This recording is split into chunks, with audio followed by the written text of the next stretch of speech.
Olvida las pirámides. Olvida a los turistas sudorosos y a las momias de cartón piedra. Si vas a hablar del Egipto imperial, habla con respeto, o mejor aún, con miedo, porque durante más de un milenio, esta civilización no solo domesticó al desierto, también perfeccionó el arte más macabro de todos, la guerra. Y no eran solo sacerdotes murmurando con incienso, eran máquinas humanas de destrucción, envueltas en lino, pero bañadas en sangre. Aquí están, sin más preámbulos, las 10 técnicas de guerra más brutales del Egipto imperial. Si quieres más verdades incómodas y brutales sobre la historia que no te contaron en la escuela, suscríbete ahora. Aquí no venimos a endulzar el pasado, venimos a desenterrarlo. Empecemos con la técnica número 1, el muro humano de Nubia. Los egipcios, con toda su pompa divina, sus dioses con cabeza de animal y sus pirámides que rozan el cielo, no eran simplemente constructores de monumentos, eran arquitectos del miedo. Y cuando hablamos de miedo, hablemos claro, no hay miedo más puro, más crudo, más visceral que el miedo que se instala en el pecho cuando ves a tu hermano, a tu padre, a tu hijo encadenado en pie frente a ti sin escudo, sin espada, con la mirada vacía, formando parte del muro humano de Nubia. Porque no, los egipcios no siempre construían murallas con piedra. Eso era para los templos, para las tumbas de los dioses reyes. En la guerra, su material de construcción favorito tenía huesos, carne y una mirada derrotada. Tomaban prisioneros nubios, esos pueblos del sur, fuertes, curtidos por el sol, enemigos ancestrales y, en algún rincón de la historia, también hermanos de sangre, y los encadenaban uno al lado del otro, hombro con hombro, clavados al suelo por los tobillos y atados con gruesas sogas de lino. Protección: ninguna. ¿Esperanza? Menos. Imagínalo por un momento. Eres un joven soldado nubio. Fuiste criado entre relatos de valentía, bajo cielos más rojos que el vino de Karnak. Luchaste porque creías que podías cambiar el destino de tu pueblo. Pero un día caes, con la cara contra el polvo del desierto, y cuando abres los ojos, no estás muerto. Estás de pie, encadenado, con el sol derritiéndote la nuca. Frente a ti, tu propia ciudad. Detrás de ti, los guerreros egipcios. Y entonces te das cuenta. Tú no eres un soldado. Eres parte del muro. Una pieza, un ladrillo humano. La estrategia era brutal y, no nos mintamos, absolutamente efectiva. El enemigo, al ver a los suyos expuestos al frente de los campamentos egipcios, entraba en un cortocircuito emocional. ¿Atacas? ¿Disparas tus flechas? ¿Lanzas tu ofensiva y aceptas que los primeros en caer serán tus propios hermanos? O, peor aún, tu familia, capturada en la última escaramuza, ahora usada como parapeto humano. De un momento a otro, el campo de batalla se convierte en una cena familiar sangrienta, donde cada decisión pesa más que la última. Y los egipcios lo sabían. Por supuesto que lo sabían. Cada decisión era cuidadosamente calculada en los consejos de guerra. No era una simple improvisación del comandante de turno. Era doctrina militar, psicología bélica en su forma más refinada. Al enemigo se le gana primero en el alma, luego en el cuerpo. Y si tienes que construir una muralla de carne para eso, bueno, ¿qué otra cosa esperas de un pueblo que momificaba gatos? Pero no creas que los prisioneros solo estaban ahí como decorado. No, señor. Si algún valiente del otro lado osaba lanzar una ofensiva, eran los primeros en recibirla. Las lanzas, las flechas, incluso los carros de guerra que arremetían con furia, pasaban primero por ellos. Era un espectáculo de horror tan cruel que incluso los dioses más sedientos, Seth, Anubis, Montu, habrían apartado la mirada. Y cuando algún proyectil egipcio erraba el blanco y hería a un prisionero, no había piedad. Nadie lo descolgaba, nadie lo curaba. Era una lección sangrienta para ambos bandos. Para los enemigos, la culpa. Para los soldados egipcios, el precio del error. Porque sí, si eras un arquero egipcio y fallabas, si tu flecha, por mala puntería o por nerviosismo, impactaba en el muro humano en vez de en el enemigo, tenías un problema, uno grande, uno que olía a castigo, a látigo, a humillación pública, porque el ejército egipcio no premiaba la compasión, premia la precisión. Y si no podías diferenciar entre muro humano y soldado enemigo, entonces eras más útil como parte del muro que como parte del ejército. Y así, en una ironía cruel, un mal disparo podía convertirte en el próximo ladrillo de carne de esa misma estructura. El simbolismo era tan importante como la eficacia. Para el Egipto imperial, todo debía tener un sentido cósmico. Nada era simplemente violencia por violencia. El muro humano era también un mensaje a los dioses, una especie de altar viviente, una línea de sangre ofrecida no solo al enemigo, sino a las deidades que observaban desde lo alto del cielo de Tebas, porque el faraón no era solo un rey, era un dios entre mortales, y sus guerras eran rituales.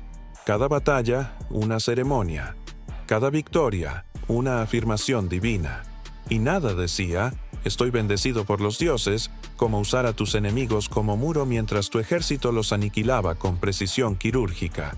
Y sí, se documenta. No es una leyenda de fogata. No es una invención para asustar niños en alguna aldea del Alto Egipto. Está en las inscripciones, en los relieves que decoran los templos de Luxor y Karnak. Grabados en piedra, por manos que sabían que los hechos más horrendos necesitaban ser recordados, o al menos advertidos. En ellos se ven las filas de prisioneros, las sogas apretadas, los rostros sin esperanza. Ningún artista se molestó en dibujar sonrisas. Y no era solo con los nubios. Aunque el término muro humano de Nubia se haya popularizado, probablemente por la frecuencia con la que se usaba en las campañas del sur, esta práctica fue replicada con prisioneros sirios, cananeos, libios y hasta algunos rebeldes egipcios. Porque si algo hacía bien el imperio, era reciclar el horror. La brutalidad era una herramienta multiuso, y todos eran candidatos a ser usados como tabla de cortar. ¿Y qué pasaba con esos prisioneros cuando terminaba la batalla? Fácil. Los que sobrevivían, si es que alguno lo hacía, no lo contaban. O eran ejecutados públicamente como parte del cierre ritual de la campaña, o eran enviados a minas a trabajos forzados, o, si tenían mala suerte, como esclavos de algún noble aburrido que necesitaba carne con la cual desahogarse en las noches largas del desierto. Algunos cronistas griegos, siglos después, alucinaban con la supuesta civilización de los egipcios. Pueblo sabio, pueblo místico, guardianes del conocimiento, decían, probablemente mientras se limpiaban el vómito tras escuchar las historias del sur. Porque sí, los egipcios eran sabios, pero también eran despiadados. No hay contradicción ahí. La civilización y la barbarie, en Egipto, dormían en la misma cama. Y si crees que esto es demasiado que debe ser exageración, te invito a pensar lo siguiente. Si tú fueras un faraón con miles de soldados limitados solo por tu imaginación y por la voluntad de dioses que tú mismo representas, ¿por qué te detendrías? ¿Qué te impediría convertir la guerra en teatro? ¿Qué mejor forma de garantizar lealtad que sembrar terror puro en los corazones de los rebeldes? Ese era el verdadero propósito del muro humano. Más que un escudo, más que una barrera física, era un monumento al poder. Una declaración silenciosa pero atronadora. Aquí manda Egipto. Aquí se hace lo que el faraón ordena. Y si dudas, mira a los ojos vacíos de ese hombre que ayer era tu amigo, y hoy es tu escudo. Porque al final, esa era la esencia del Egipto imperial. Un equilibrio perfecto entre lo divino y lo diabólico, entre lo eterno y lo efímero. Y el muro humano de Nubia era la encarnación más cruel de ese equilibrio. Un método brutal, sádico, eficaz, y tan egipcio como el ojo de Horus. Y tú, espectador moderno, que lees esto desde la comodidad de tu silla, rodeado de luces artificiales y redes sociales, quizás te preguntes, ¿cómo fue posible? ¿Cómo pudieron hacer algo así, año tras año, campaña tras campaña? La respuesta es simple. porque funcionaba. Y en la guerra, eso es lo único que importa. Técnica número 2. El carro de la muerte. Cuando el carro de guerra apareció en Egipto, no fue simplemente una herramienta de combate. Fue un grito en la cara del enemigo. Fue una declaración de supremacía. Una proclamación altiva que decía: corremos más rápido que tú, y también matamos mejor. En una era donde la mayoría de los soldados todavía corría descalzo con una lanza de madera en la mano, la visión de un vehículo reluciente tirado por 2 caballos musculosos y adornados era tan imponente como escuchar truenos en pleno desierto. El carro egipcio no era un simple invento local, sino un refinamiento importado. Los Hicsos, pueblos semíticos del Levante, habían traído la idea consigo cuando invadieron el Bajo Egipto en el segundo período intermedio. Pero, como buenos oportunistas, los egipcios no solo copiaron, mejoraron. Porque si vas a matar, al menos hazlo con estilo. Los egipcios adaptaron el diseño, hicieron los carros más ligeros, más maniobrables. Usaban madera de acacia, cuero trenzado y bronce para las partes vitales. Cada rueda tenía 6 radios, una innovación que combinaba velocidad con resistencia. El eje se colocaba más atrás que en los modelos Hicsos, permitiendo un mejor equilibrio y más estabilidad al moverse a gran velocidad.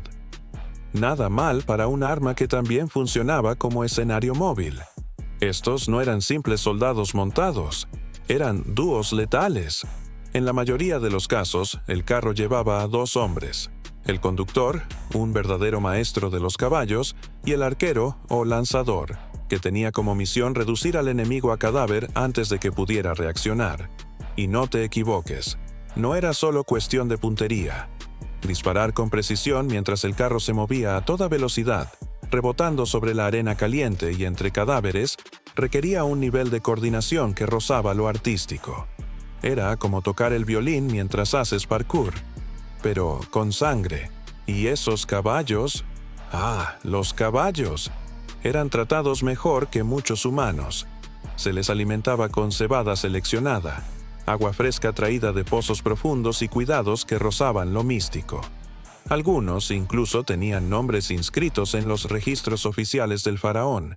Eran la joya del ejército y, si uno moría en combate, no era raro que recibiera honores funerarios. La aparición del carro cambiaba todo. Cambió cómo se planeaban las batallas, cómo se fortificaban las ciudades, cómo se entrenaban los soldados de infantería. Cambió la jerarquía del poder. Ya no bastaba con ser fuerte, había que ser rápido. Y, sobre todo, había que tener un carro.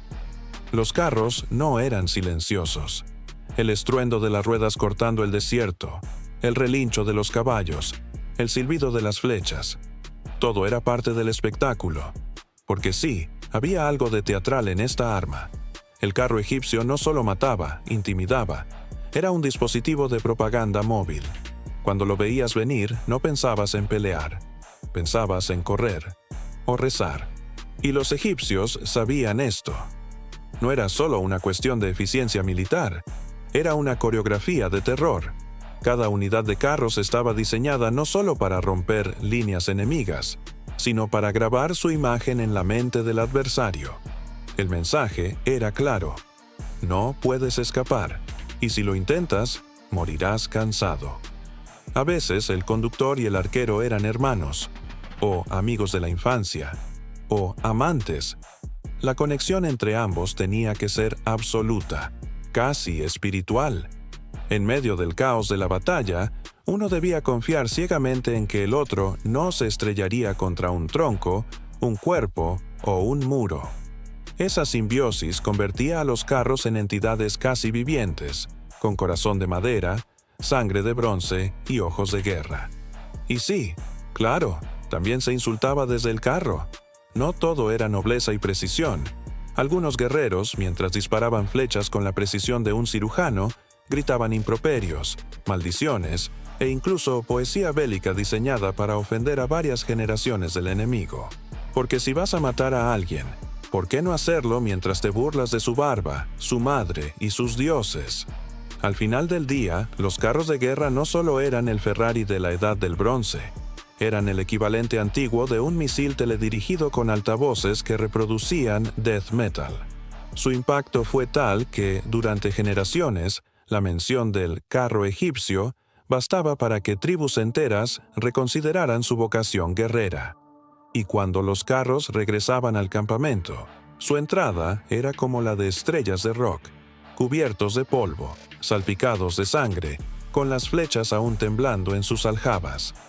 Eran recibidos como héroes, no solo por sus compañeros, sino por los escribas, los sacerdotes, y las futuras generaciones que cantarían sus nombres en templos y tumbas. Técnica número 3. La psicología del terror. Los ejércitos de Ramsés II no solo marchaban con espadas, marchaban con ideas, y en la guerra una buena idea puede ser más afilada que una lanza. Ramsés, el faraón más narcisista del milenio, y eso que competía con otros faraones, comprendió una verdad profunda. El miedo es más poderoso cuando empieza antes del primer disparo. Y así nació la guerra psicológica. Antes de que una sola flecha surcara el cielo, ya habías sido derrotado. En tu cabeza. ¿Cómo? Con propaganda, con marketing, con branding, diríamos hoy. Ramsés II convirtió su rostro en una marca registrada. Su nombre se grababa en cada templo, cada obelisco, cada columna y cada piedra que no tuviera la desfachatez de moverse. Era omnipresente. Era el primer influencer de guerra, siglos antes de que alguien supiera lo que era una cuenta verificada. En las paredes de los templos, los artistas esculpían escenas de batalla donde Ramsés, en solitario, derrotaba a miles de enemigos con la fuerza de un huracán. En la famosa batalla de Kadesh, donde, spoiler alert, las cosas no salieron tan bien. Las representaciones oficiales lo muestran como un dios encarnado, dominando el campo de batalla mientras sus enemigos tiemblan. En la realidad, fue un empate, pero nadie se atrevía a decirlo, porque en la versión oficial, Ramsés no perdía. Él simplemente reinventaba la narrativa, y vaya si sabía narrar. Ordenó crear estelas gigantes, papiros ilustrados y bajorrelieves que se distribuían por todo el imperio como trailers de una superproducción. El mensaje era claro: Ramsés es invencible. Tú no. Acéptalo. Si eras un joven recluta hitita y veías esas imágenes antes de la batalla, probablemente empezabas a hacer testamento mental mientras te ponías el casco. Además, Ramsés no estaba solo en sus ilusiones de grandeza. Tenía un ejército de escribas, escultores, artistas y sacerdotes cuyo trabajo era convertirlo en mito. Cada relato era una oda, cada inscripción, una amenaza disfrazada de himno. Incluso su título oficial era una acumulación de intimidación. Toro poderoso, amado de Maat, destructor de los 9 arcos. Todo eso antes de desayunar. Y por si fuera poco, Ramsés era un maestro en manipular a su propio pueblo. Los egipcios creían firmemente que su faraón era hijo de los dioses, no un representante, no un profeta, un hijo literal. Así que cuando Ramsés decía que iba a la guerra, no era un gobernante marchando al combate. Era Ra en carne y hueso cabalgando hacia la victoria. ¿Cómo se lucha contra un dios? Pero la parte más fascinante es esta. Incluso cuando perdía, Ramsés ganaba. Tomemos nuevamente el ejemplo de Kadesh. La batalla terminó sin un claro vencedor, pero Ramsés regresó a Egipto como un triunfador, narrando su gesta como si hubiera vencido al infierno con una mano atada a la espalda. Y el pueblo lo creyó, porque cuando controlas la narrativa, controlas la realidad.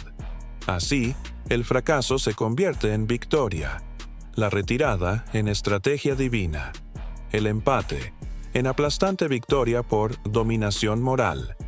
Y ese es el verdadero poder de la psicología del terror egipcia. No solo asustaban al enemigo, reescribían su percepción del mundo, los hacían dudar de sí mismos, de sus líderes, de sus dioses. Les vendían la idea de que luchar contra Egipto era luchar contra lo inevitable, contra el destino, contra la voluntad divina. Y ese tipo de miedo no se cura con escudos ni con plegarias. Con Ramsés II, la guerra dejó de ser solo sangre y acero. Se convirtió en teatro, en narrativa, en propaganda emocional. Y esa es la verdadera innovación. Los egipcios, bajo su mando, entendieron que ganar no siempre es cuestión de matar más enemigos. A veces, basta con hacer que el enemigo piense que ya está muerto. Técnica número 4. El ritual de la decapitación pública. La diplomacia al estilo egipcio. Cuando conquistaban una ciudad, los faraones no mandaban emisarios ni organizaban cenas de reconciliación. No. Reunían a los prisioneros en filas perfectamente alineadas, porque hasta la brutalidad merece simetría, y procedían a cortar cabezas. Pero no rápido y limpio como haría un verdugo con prisa. Lo hacían lento, ceremonial, uno por uno, frente a los aldeanos, frente a los niños, frente a los dioses.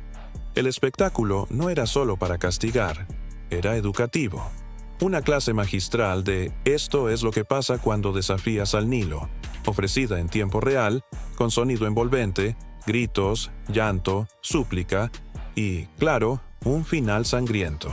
Las cabezas no se tiraban, se apilaban, se contaban, se escribían en piedra. Hoy, el faraón tomó 300 cabezas, como quien cuenta likes en Instagram. Y si eras afortunado, te dejaban vivir, pero sin manos, para que no pudieras volver a levantar un arma, ni a acariciar a tus hijos, ni a escribir poemas en contra del régimen.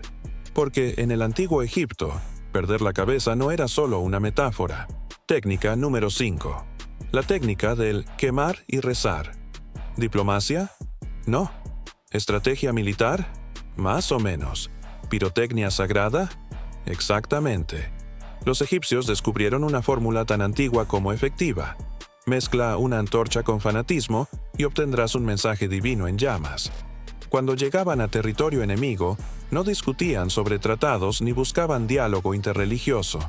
Simplemente incendiaban todo: campos, cosechas, graneros, casas, templos. Todo ardía en un mismo crepitar de victoria. Pero había un detalle: los templos propios, los de sus dioses, quedaban intactos. Intactos y resplandecientes entre las ruinas, como si una mano divina hubiera dicho: esto sí, eso no. Así, mientras el enemigo se derretía en su fe equivocada, los egipcios señalaban al humo y decían: mira, el fuego habla, y dice que Amon está de nuestro lado. ¿Tu familia murió quemada? Deberías haber rezado mejor. ¿Tus tierras quedaron estériles? Mala suerte por no inclinarte ante el Dios correcto. Era guerra, sí, pero envuelta en incienso, mitología y teología inflamable. Un genocidio con banda sonora de tambores y cánticos sagrados. Porque en Egipto la fe no movía montañas, las quemaba. Técnica número 6. La guerra por reemplazo genético. Cuando los egipcios invadían tierras extranjeras, no siempre lo hacían con espada. A veces lo hacían con matrimonios forzados, violaciones sistemáticas y crías mestizas. Una generación después, el enemigo ya no era enemigo, era medio egipcio. Y ya sabes lo que dicen: si no puedes vencerlos, engéndralos. Pero no te confundas, no era un acto de unificación cultural, era una estrategia quirúrgica para borrar lentamente la identidad del enemigo, para mezclar la sangre hasta que ya no hubiera quien gritara libertad, sin que sonara como traición. Los egipcios entendieron algo que muchas civilizaciones tardarían siglos en descubrir: que la guerra no solo se gana en el campo de batalla, sino en el árbol genealógico. Soldados convertidos en padrastros, generales transformados en suegros forzosos, mujeres conquistadas obligadas a parir la siguiente generación del opresor. Y cada niño nacía con un dilema tatuado en el ADN: amar la tierra de sus ancestros o servir al faraón como si fuera Dios y padre. A lo mejor era ambas cosas, a lo mejor ninguna.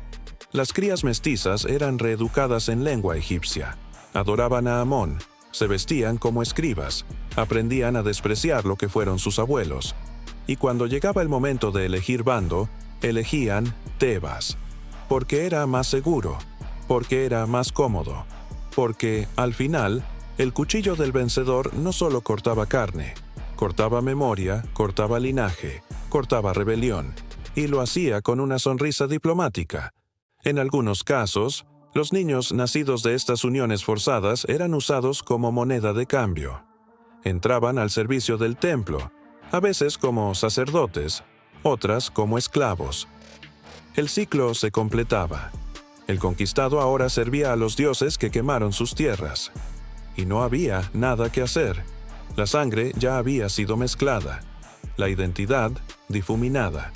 Era una victoria sin trompetas, sin gritos, solo el silencio cómplice de generaciones que ya no sabían de qué lado del Nilo estaban. Técnica número 7. El uso del espionaje sagrado. Los templos no eran solo para rezar, eran cuarteles generales de información. Los sacerdotes, esos simpáticos hombres con túnicas, eran en realidad agentes de inteligencia, espías disfrazados de devotos. Sabían quién se acostaba con quién odiaba al faraón, cuál aldea planeaba rebelarse. Y no porque fueran omniscientes, sino porque escuchaban mejor que nadie. En cada ceremonia, en cada confesionario, en cada sacrificio, se filtraban datos. Los templos eran Google antes de Google. Centros de recopilación de datos, procesadores de rumores, algoritmos de chisme disfrazados de oráculos. Si los dioses lo sabían, el faraón también, porque los dioses hablaban a través de los sacerdotes, y los sacerdotes hablaban entre ellos, y todos hablaban con el trono. Cuando llegaban los castigos, era difícil saber si era por blasfemia o por chismoso. Un día aparecías desmembrado en la plaza con un cartel que decía «Ofendiste a Ra», pero en realidad era porque hablaste mal del impuesto al grano. El espionaje era sutil, sagrado, incuestionable. No podías denunciarlo sin parecer hereje, y así se mantenía el orden. No por temor a los soldados, sino por temor a los sacerdotes, porque rezar era hablar, y hablar era peligroso. Técnica número 8. El arco compuesto, o cómo convertir tu brazo en un cañón. La tecnología importa, y el arco compuesto era la joya de la corona. Hueso, madera, tendón, pegamento, todo enrollado en una maquinaria de muerte que podía atravesar armaduras, escudos, y sí, hasta los delirios de grandeza de tus enemigos. No era solo un arma, era una extensión del ego del arquero. Cada disparo era una declaración. Podías estar a cientos de metros y aún así recibir un saludo directo al corazón. El entrenamiento era brutal. Los arqueros se deformaban el cuerpo, desarrollaban torsos asimétricos, brazos hipertrofiados, dedos como garras. Todo para poder tensar ese monstruo curvo que exigía respeto. El sonido de una flecha silbando en el aire era como el canto de la muerte. Agudo, inconfundible, letal. Y no era solo fuerza, era arte, era geometría, era precisión quirúrgica en una era sin cirujanos. Los arqueros egipcios no disparaban flechas, disparaban sentencias, cada una con nombre y apellido. Y cuando caías, nadie te consolaba diciendo que fue una bala perdida, porque no era una bala, era una decisión. Técnica número 9. El ataque sin fin. Turnos de guerra como turnos de sacrificio. Mientras otros ejércitos descansaban, los egipcios tenían turnos, como si la guerra fuera una cadena de montaje. Cuando una división se agotaba, otra llegaba. Sin pausa, sin tregua. Una danza de muerte que podía durar días, noches, semanas. El enemigo caía no solo por heridas, sino por colapso mental, porque no hay nada más aterrador que un enemigo que nunca se cansa. Era como luchar contra el Nilo, constante, imparable, indiferente a tu cansancio. Te defendías con furia, y cuando pensabas que habías resistido, aparecía otra oleada, y otra, y otra, y cada una mejor alimentada, mejor equipada, menos cansada que tú, porque mientras tú contabas tus muertos, ellos contaban los minutos para el siguiente relevo. El sistema egipcio estaba diseñado para aplastar la moral antes que el cuerpo. Los soldados enemigos, exhaustos, terminaban arrojando las armas, llorando, suplicando clemencia a un enemigo que ni siquiera sudaba. Era la victoria por agotamiento, por repetición, por monotonía homicida. Y cuando finalmente se rendían, no era por miedo a morir, sino por el deseo desesperado de que alguien, cualquiera, apretara el botón de pausa. Técnica número 10. La postguerra como herramienta de humillación. Cuando terminaba la batalla, empezaba el verdadero espectáculo. Prisioneros caminando desnudos, con los genitales cortados, llevados como trofeos por las calles de Tebas. Una procesión de cuerpos derrotados, una coreografía de la derrota en carne viva. No era castigo, era mensaje. Estatuas enemigas destruidas, cronistas escribiendo versiones falsas de la victoria. Reescribían la historia con tal convicción que hasta el enemigo comenzaba a creer que nunca había tenido oportunidad. El relato no era lo que había pasado, era lo que el faraón decía que había pasado. Y eso se tallaba en piedra, imborrable, eterno. Las ciudades conquistadas eran obligadas a venerar al vencedor, a entonar himnos que glorificaban su propia derrota. Era como si te obligaran a aplaudir al ladrón que robó tu casa mientras canta canciones sobre lo torpe que fuiste al dejar la puerta abierta. La guerra no solo la ganaban con sangre, la ganaban con tinta, con relatos, con propaganda. Y si quedaba algo de ti para recordar, era mejor que lo recordaras con miedo, y con razón, porque el Egipto imperial no solo quería conquistar tu tierra, quería conquistar tu memoria, colonizar tus recuerdos y asegurarse de que, incluso en la derrota, siguieras sirviendo al faraón, aunque solo fuera como un personaje secundario en su versión de los hechos.